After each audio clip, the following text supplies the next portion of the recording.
Alright guys, hello and welcome to another video.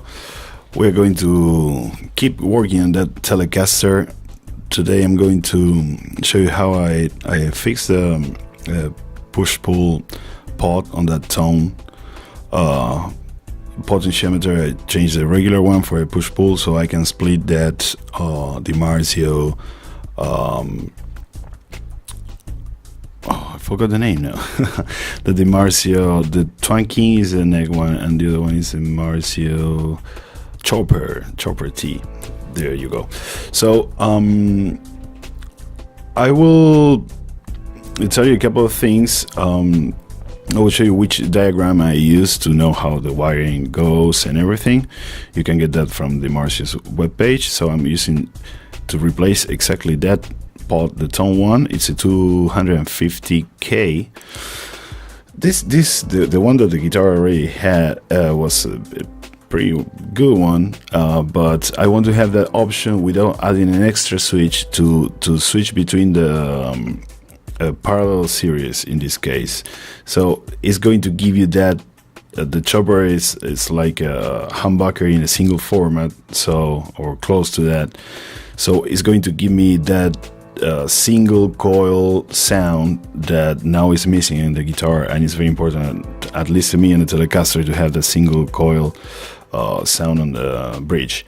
So I'm going to be this is something that if you never did any circuit before is going to be a bit intimidating for you, but hey, as I told you in the other videos, just take some pictures, be sure that you document everything very well, so if you kind of screw up something, you can always go back to where you were at the beginning.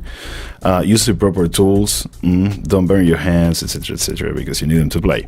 So here what I'm doing, it's basically to unsolder all the connections I have to that tone pot. Of course I did a graphic before how everything was connected and took a couple of pictures just to be sure that if something goes wrong, at least I can put everything together back in the way it was. A couple of beginner tips: it's don't spend too much with the soldering iron on top of any component. That's a must. You will probably ruin it, whether it's a capacitor or the pot itself. Things tend to cook with if you put too much. So be gentle and use the proper tool.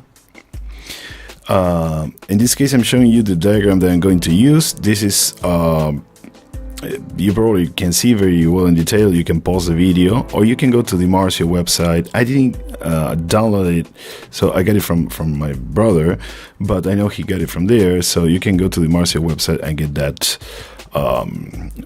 the wiring diagram that will tell you exactly where to solder what. That at the end of the day is what you need to know. So here I'm taking, as you can see, out this pot. You can save it maybe from for another guitar or something else. It's always good to have a little box parts there for some reason. There you can see I have my push-pull. This is a very simple one. It's basically a switch combined with a potentiometer. So what it's going to do is when you pull, actually, the pot is going to set one position, and when you push, it's going to set the other. In this case, what I want to have, it's in a normal position when the pot is against the body. Let's say is the double, like the humbucker sound, and when I pull, I want to have that single coil sound. So I'm going to fast forward this part because it's hard to show you exactly. I don't have the cameras to show you very in detail what I was doing. So the important thing is that you need to follow the diagram and take the time to study. Here, if you see in front of me here, I have my cell phone with the diagram all the time, and you need to check it a couple of times. Here is a part of the job already done. because this is just one part. I mean, the connections between the volume, the selector, the selector key, and the tone. Then you have the other part, that is the cables that are coming from the pickups. That's another story. So first you do the part that it's related to the circuit itself without the pickups, and then you can finish the other part. In this stage, I'm also going to show you how to assemble again your guitar. I mean, remember that we took those pickup out from the body of the guitar. The bridge, the neck pickup has like 2 springs and 2 screws, etc. We're going to get back to the point that was originally, but this time it's shielded. So that's what we want to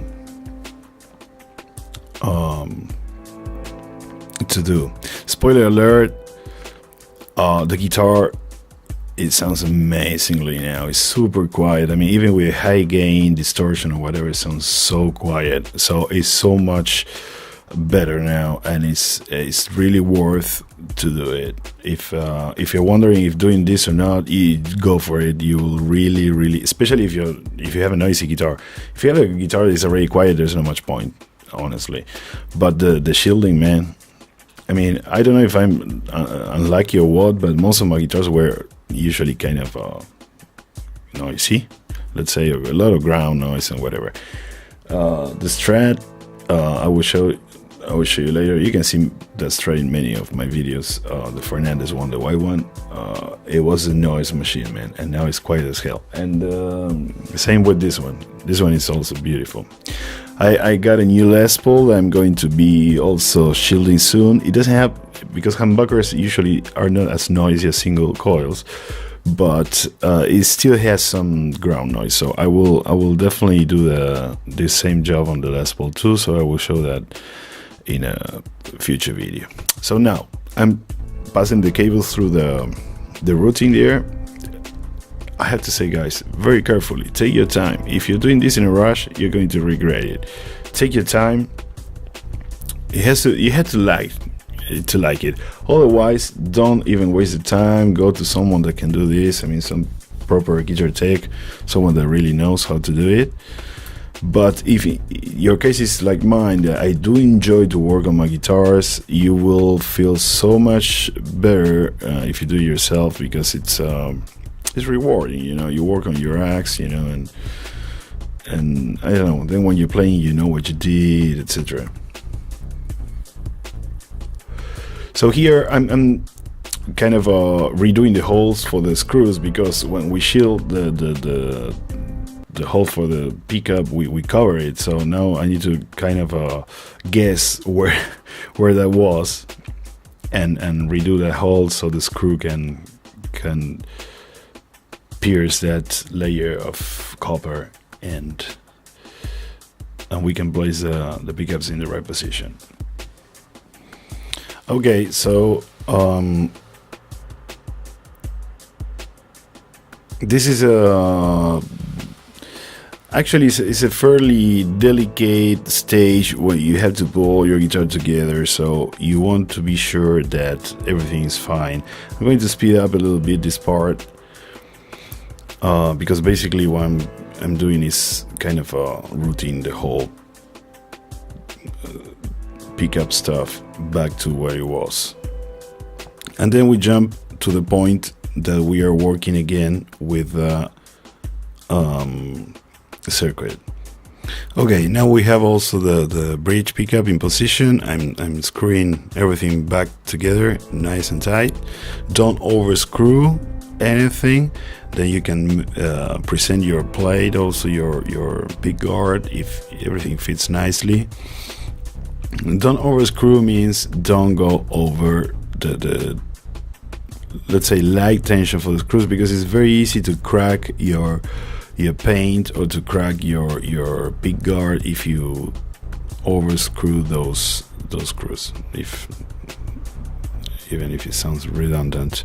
Okay, now I'm in the point where I already have my circuit connected to my push-pull pot, but I still have to connect the pickups to it. I mean, it's like, imagine some kind of a mixer that if it's up, it's going to be one pickup, and if it's down, it's going to be the other.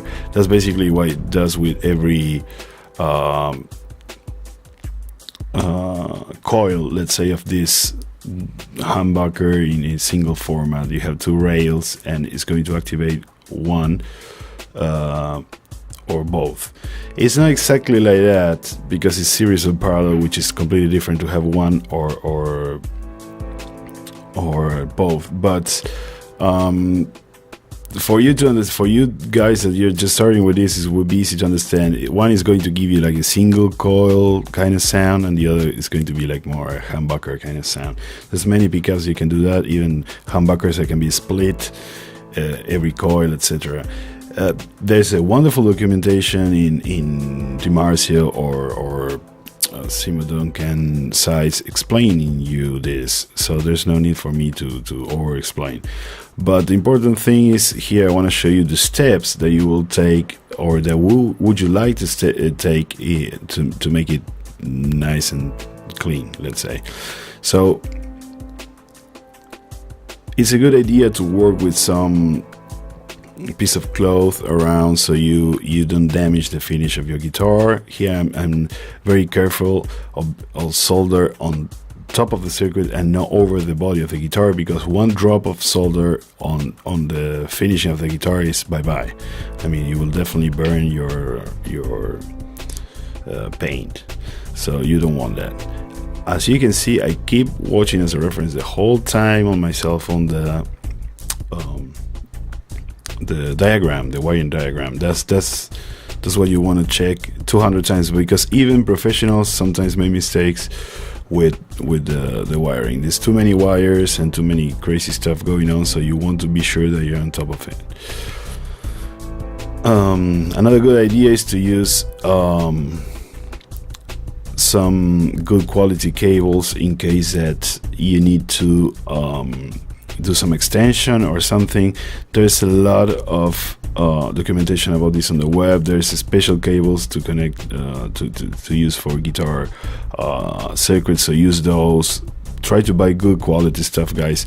It's the difference in price is not much, but the difference in performance is amazing. So try to buy from Mac or any good place, you know, or maybe it could be a regular store. But so I mean, try to find the right stuff for the job, you know.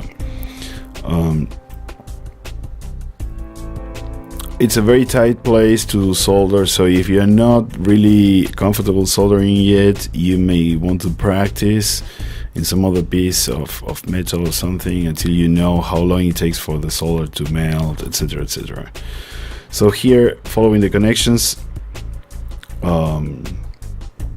I'm finishing everything to keep it tight and clean. One other thing that you may want to use is heat shrink. That's this little plastic tube that shrinks with heat that will help you to keep your connections tight and nice. So we are almost done here. Once you finish the circuit, you put everything back together, screw the plate, screw everything, your pickguard too, and then I will show you in next videos how to test that everything worked fine. We will continue with the nut that we're going to replace it, and other small stuff that we're going to do to this telly to keep it to make it sound really good. I hope to see you in the next one. Thanks so much for watching. Bye.